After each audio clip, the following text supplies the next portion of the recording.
hakikat sholat khusyuk wal khudu. Artinya apa tuh bang? Memahami bahwa sholat adalah mi'rajnya seorang hamba kepada sang pencipta. Memahami bahwa sholat adalah menghadapnya seorang hamba kepada raja dari segala raja. Komunikasinya seorang hamba kepada yang maha mendengar. Ruang keluh kesah seorang hamba kepada yang maha mengetahui. Mereka sholat dengan khusyuk, meletakkan sepenuhnya jiwa dan pikirannya hanya kepada Allah, dengan pengakuan sebagai hamba yang begitu rendah di hadapan raja dari segala raja. Macam mana menjaga khusyuk itu bang? Dengan cara menghadirkan hatimu kepada setiap gerak dan komunikasimu ketika berhadapan kepada yang maha pencipta, seolah-olah engkau melihat Allah. Namun sekalipun engkau tak dapat melihat Allah, tapi yakinlah bahwa Allah melihatmu, bahwa Allah mendengar setiap detak jantungmu. Ketika lidahmu mengucap Allahu Akbar, maka hatimu harus mendahului dengan mengakui bahwa begitu kecilnya kita di hadapan Allah yang tiada banding. Kau tahu betapa kecilnya kita di hadapan Allah, bahkan bila dibandingkan dengan ciptaannya seperti matahari. Para ilmuwan telah meneliti bahwa besarnya matahari berbanding 1.200.000 kali lipat bila dibandingkan dengan luasnya bumi.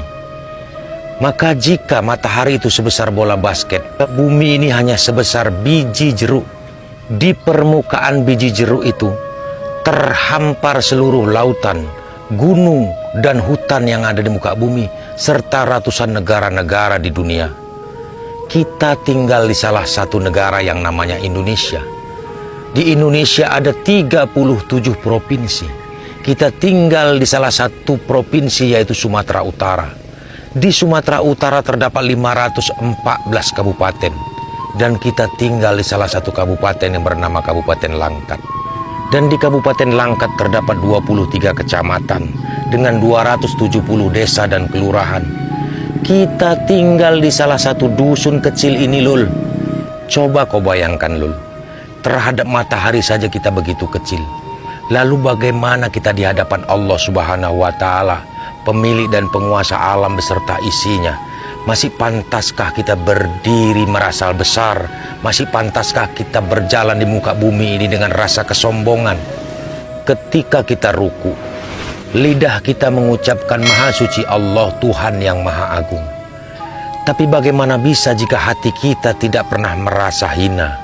Ketika kita sujud, lidah kita mengucapkan Maha Suci Allah, Tuhan yang Maha Tinggi. Tapi bagaimana bisa jika hati kita tak pernah merasa rendah di hadapannya? Inilah yang ditakutkan oleh baginda Rasulullah SAW. Kebanyakan solat kita hari ini tinggal bacaan dan gerakannya saja.